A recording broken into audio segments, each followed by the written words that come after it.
Il n'y a pas de titulaire en Algérie. Le seul titulaire aujourd'hui, c'est Chef Moulen.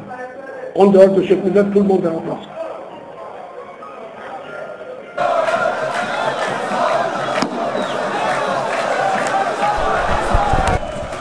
I don't understand English.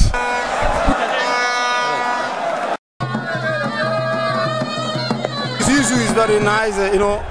The people here, they are very nice, they are very happy people. When I came...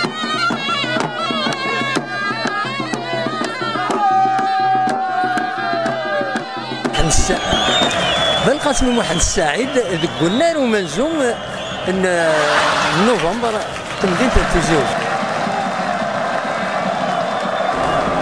بالقاسم محمد السعيد سلتزوج.